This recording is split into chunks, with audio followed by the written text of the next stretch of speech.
Okay, hello. Let's see here.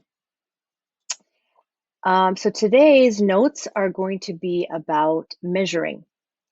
And measuring things is a very important part of science. And so what scientists do and what we are going to do is we are going to make observations, and part of making observations are measuring things. And often you will have some measurements which we call data, and you try to make sense of the data. Okay, and then you can maybe make some explanations about why the world is the way the world is. And that's what science is all about. So the title of our notes today is going to be called Measuring. Okay. And I want to start off by saying that in science, we use a very special system called the metric system. So in science, the metric system is used.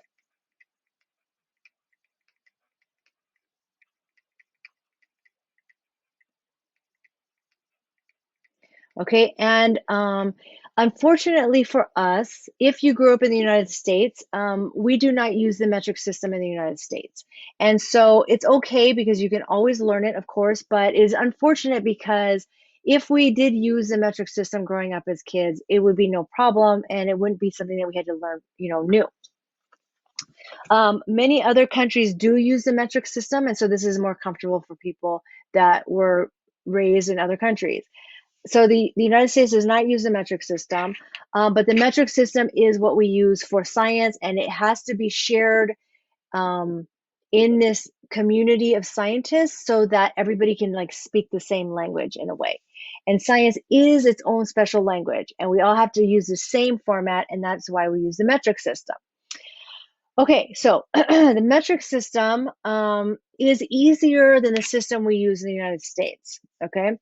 Um, because everything is in multiples of 10. So it is a lot easier to convert different measurements from one unit to another unit because everything is in a base 10.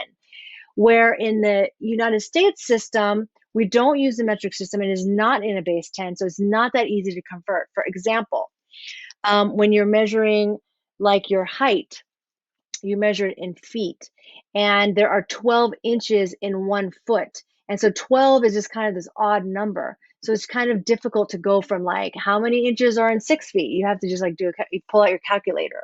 Where in the metric system, everything is base 10, so it's easier to divide by 10. And I'll show you how we're going to do that. But before I go into that type of thing, I want to go through 4 different things that we measure. Okay. And so the first thing, so I'm going to make a list here, and I'm going to make this list called things that we measure.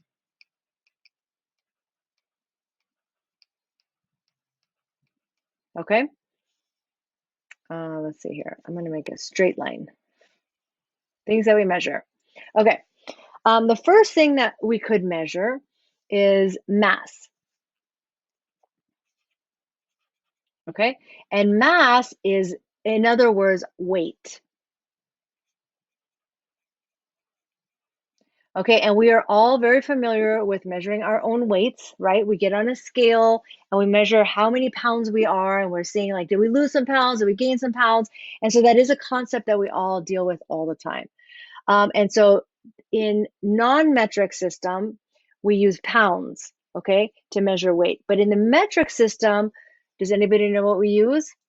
We use grams, okay? So the unit of measure for mass is grams. I'm going to change colors here. So the unit is grams, okay? And the tool that we use to measure weight in the lab is usually an electronic scale. Okay, so I'm going to say tool is a scale. It doesn't have to be electronic. Okay, let me show you a picture of one.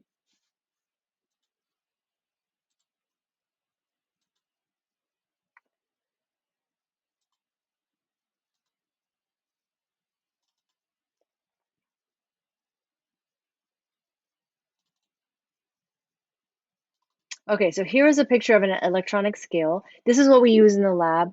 And what you would do is you would put whatever item you're trying to weigh and you put it in like a little plastic weigh boat or a little piece of paper, and it just tells you electronically how much you weigh. If you are a cook, maybe you have one of these in your kitchen. It's very handy. Like if you have to measure, like, 2 pounds of chicken, then you would pull out your scale. But pounds is not metric, and this is grams. And so we use grams in science. Another tool that sometimes we use is called a triple balance beam. And this is what that looks like. And sometimes we use this in the lab. And so what you do, this is kind of the scale that you would see like in a gym where you stand, and the older gyms have these, where you stand on the plate and you just move these little weights. And so similar here, where you move these little weights, you put what you're weighing on this dish and you move the weights so that this line here lines up with this marker. And then it tells you how much grams it is. Okay, so that's mass, that's weight, that's one of the things that we measure in the lab. Okay, the next thing is number 2, and that is going to be length. Whoops. Sorry about that. Let me get bigger here. Okay, number 2 is length.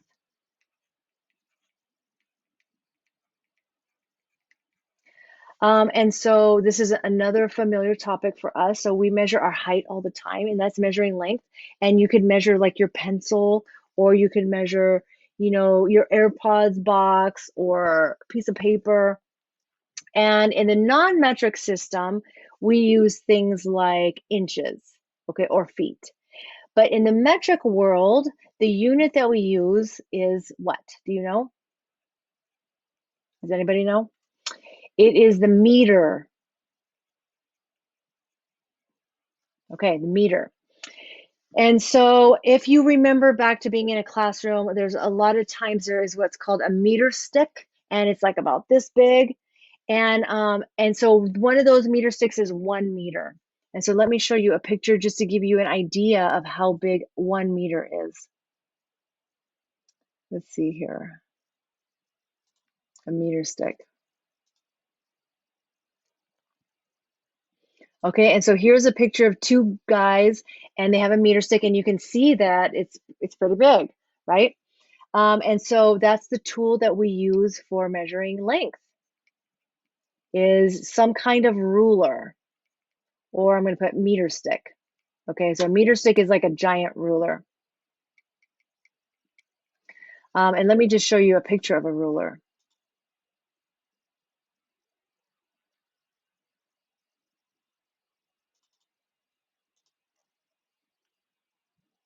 Okay, so here is a ruler.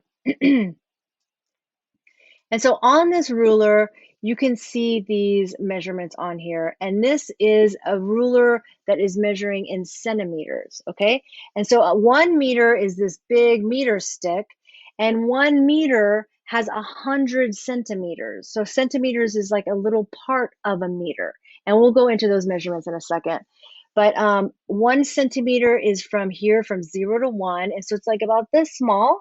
And like in your mind, you should understand like what an inch is. Okay, so I have a ruler right here. And so if you see, there is 1 inch. So to this point is 1 inch. Okay, so it's a little bit bigger than it's bigger than a centimeter. Okay, and then you can see that a centimeter is just it's smaller. See? Okay, so the tools that we use for measuring length is something like a ruler, tape measure, anything that measures length. Okay, the third item that you could use to measure something is called volume. Okay, and volume typically is used to measure liquids. Okay, and so volume means how much space something takes up. Okay, so weight measures like how heavy something is, length is how long something is, and volume is how much space is taken up by something. Okay, so I'm just put this in parentheses. How much space is taken up. Okay, and so volume could be, it could be air. You could measure like how much air is like in a cup, or but usually in science we use volume to measure liquid because it's easier because you could see it. It's hard to see air. And so the unit for volume in the metric system is, does anybody know? It's a liter. Okay, so the unit of measure for the metric system for volume is a liter. And in your mind, maybe you could think of what a liter of Coke or cola looks like. I have some soda here, and these are liters of soda. And so that's how much a liter is like in 1 liter Sprite. And so the way that we measure, the things that we use to measure volume are things that we call pipettes. Okay, or a graduated cylinder. So I'm going to put a pipette is used sometimes to measure volume, or a graduated cylinder.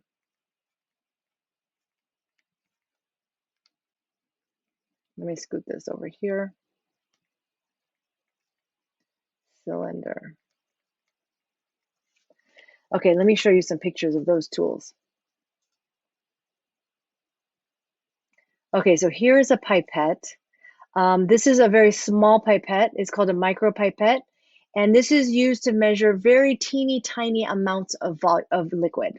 Okay, so like sometimes when you're doing experiments using like DNA, you just have a little tiny, like a drop of it. It's in liquid form. And you have to use a micropipette to move it, to measure it exactly a certain amount and then put it into a tube. If you're using larger amounts of liquid, then we use something called a graduated cylinder. And this is like something you have at home, like maybe you have like a measuring cup that you use to measure like cups. And so in the non-metric, it's cups or ounces. In the metric, it's liters. And so here's a graduated cylinder. And right here, this is showing you 100 milliliters, okay, in 1 liter. No, actually, there's 1,000 milliliters in 1 liter. But this is showing you 100 milliliters. So you can see that the measurements are written on here. So if your lab was asking you to measure out 50 milliliters, you would grab one of these and you would fill the liquid up to the 50 mark. Okay? Okay, and then the last one that I want to introduce to you is temperature. That is another thing that we measure sometimes in the lab. So number 4 is temperature. Oops.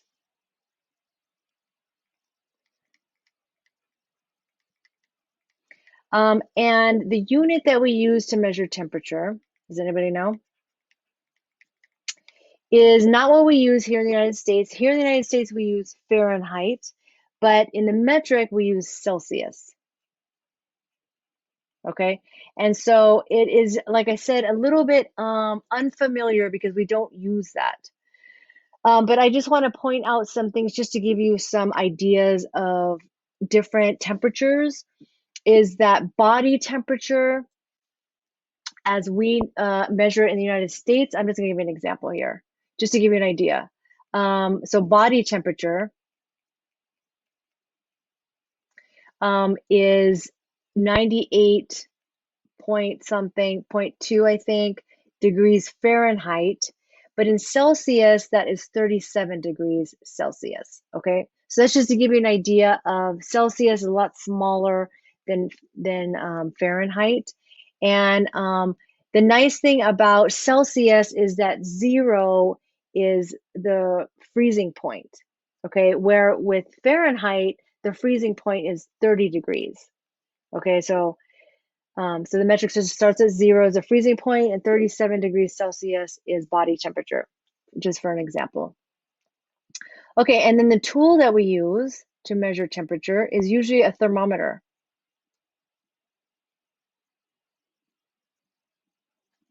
Okay, and let me show you a picture. And so normally what you do is whatever you're measuring, usually is a liquid, you stick a thermometer in there, and it will tell you, the temperature. And so here's a picture of the thermometers that we use in our lab. Okay, and usually there's this like little red dye that moves, and it'll tell you what the temperature is. And we are all familiar with taking our own body temperature. And so that's that. Okay, so those are the 4 things that are being measured in this biology class. And so I went over the different metric units and the tools that we use to measure those things. Okay, so the last thing that I want to go over before I wrap up this video is I want to talk about converting these measurements. So the nice thing about the metric system is that it's easy to convert. It's difficult to convert in a non-metric system. And so before I should give you an example, I just want to give you a sentence that I want you to memorize to help you with these conversions. Okay, and that sentence is King Henry died by drinking chocolate milk. Okay, so we're going to write this down. So King Henry died by drinking chocolate milk.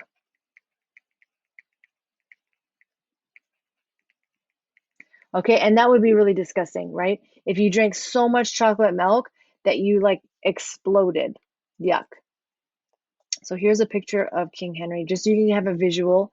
This guy here, he died by drinking too much chocolate milk. Gross. Okay, so this is what this sentence means. Okay, so there are prefixes to a lot of these metric units. Okay, and so some of these you might be familiar with, some of them you may not be.